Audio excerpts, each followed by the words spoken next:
دعا بے مثال دعا ہے، دعا کروانی ہے تو ماں سے دعا کرو،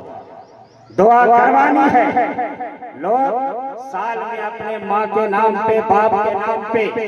کچھ صدقہ و خیرات کرتے ہیں، اور کچھ لوگ محفلیں کرتے ہیں۔ کچھ لوگ تو ایسے بھی ہیں جنہوں نے اپنے ماں باپ کو بھلا بھی دیا ہے، نہ برسی کا ٹھکانہ ہے، نہ ایصال ثواب کا ٹھکانہ ہے۔ آؤ دیکھو، جب تک ماں باپ دنیا میں زندہ ہے اپنے عمل کی بنیاد پہ جنت کے جانے کا سامان وہ تیار کرتے ہیں، لیکن جب دنیا سے رخصت ہوتے ہیں، جب ان کے جسم سے روح نکلتی ہے، تب وہ محتاج ہوتی ہے۔ علماء موجود ہیں، ہمارے مفتی صاحب قبلہ بھی موجود ہیں، ان کی موجودگی میں آپ کو بتانا چاہتا ہوں، جب انسان دنیا سے رخصت ہوتا ہے اب وہ محتاج ہو جاتا ہے اپنے اولادوں کی، اپنے رشتہ داروں کی، اپنے احباب کی، اپنے ملنے والوں کی، کہ وہ انتظار میں رہتی ہے کہ میرا ملنے والا، مجھ سے محبت کرنے والا،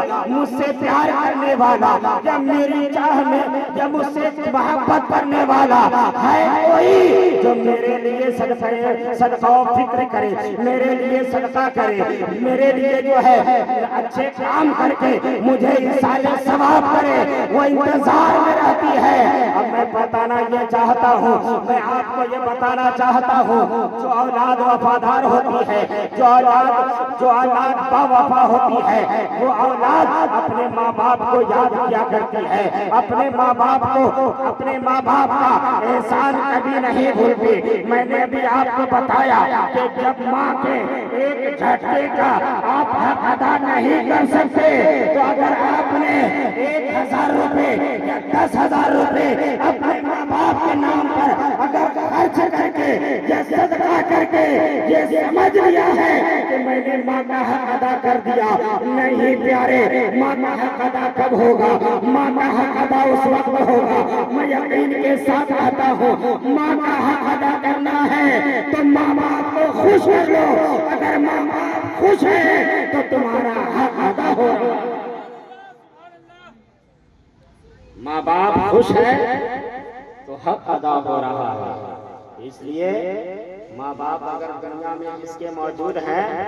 وہ ماں باپ کی عزت کر لے، ماں باپ کو راضی کر لے، ماں باپ کو خوش کر لے۔ اب جن کے ماں باپ دنیا سے چلے گئے ہیں اب وہ محتاج ہے اپنے وفادار اولاد کو، اب وہ محتاج ہے، کیونکہ کتابوں سے یہ بات ثابت ہے کہ جو اولاد گناہ کرتی ہے، جو اولاد گناہ کرتی ہے اس کی سزا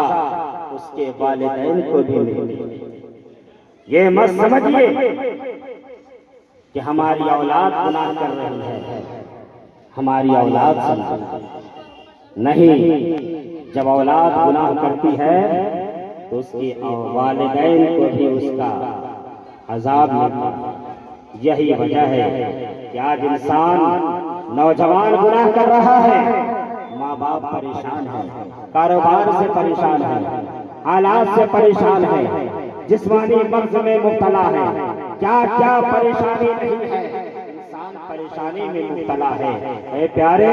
جب گناہ کرو گے تو ماں باپ کو عذاب ملتا ہے، ماں باپ کے رزق کا دروازہ تنگ ہوتا ہے، ماں باپ کے لیے رزق کو تنگی کیا جاتا ہے۔ اے اولادو، اگر تم چاہتے ہو کہ میرے ماں باپ دنیا میں بھی کامیاب رہے، جب دنیا سے جائے تو ایسا کام کرو کہ دنیا سے جانے کے بعد بھی آپ کے ماں باپ قبر کی منزل میں خوش آباد ہوں۔ جب گناہیں کریں گے تو ماں باپ کو عذاب ملتا ہے، تو ہم اور آپ کو کیا کرنا چاہیے؟ ہر انسان اپنے ماں باپ سے آیا ہے، ہر انسان اپنے ماں باپ کے ذریعے آیا ہے۔ ہر ایک انسان کے اوپر یہ ضروری ہے کہ کچھ نہیں تو اپنے والدین کے لیے اچھا کام کیجیے، نیک کام کیجیے۔ یاد آ رہا ہے مجھے ایک واقعہ، حضرت جنید بغدادی رحمۃ اللہ تعالی علیہ مجمع میں بیٹھے تھے، ان کے سامنے ان کے کچھ مریدین بیٹھے تھے، اور اس مریدین میں ایک مرید ہے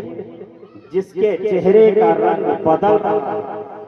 جس کے چہرے کا رنگ تبدیل ہو گیا ہے، آنکھوں میں آنسو ہے۔ حضرت جنید بغدادی نے ولایت کی نظر رکھی، ولایت کی نظر سے کچھ سمجھ گئے، فرماتے ہیں اے مرید خاص، ابھی یکا یک تمہارا چہرہ کیوں بدل رہا ہے؟ تمہارے چہرے کیوں مرجھائے ہوئے ہیں؟ تمہاری آنکھوں میں آنسو کیوں ہے؟ مرید کہتا ہے اے میرے پیر، میں نے اپنی والدہ کو خواب میں دیکھا ہے کہ میری والدہ کو قبر میں عذاب ہو رہا ہے، اس لیے میری پریشانی بڑھ گئی ہے، میرے چہرے کا رنگ تبدیل ہو گیا ہے، میرے آنکھوں میں آنسو ہے۔ حضرت جنید بغدادی اپنے وقت کے بہت بڑے اللہ کے ولی ہیں، اور انہوں نے حدیثوں میں پڑھا تھا جب کوئی ایصال ثواب کرتا ہے تو اس ایصال ثواب کا صدقہ ہوتا ہے، اور اس ایصال ثواب کو جب مرحومین کے قبروں میں پیش کیا جاتا ہے، اس انسان کی وجہ سے اچھے عمل کی بنیاد پہ اللہ تعالیٰ مرحومین کو عذاب قبر سے نجات عطا فرماتا ہے۔ حضرت جنید بغدادی نے کچھ کلمے طیبہ پڑھ رکھے تھے، حضرت جنید بغدادی کو یاد آتا ہے میں نے کلمہ شریف پڑھا ہے اپنے دل میں۔ حضرت جنید بغدادی نے یہ تصور میں کیا کہ اے اللہ،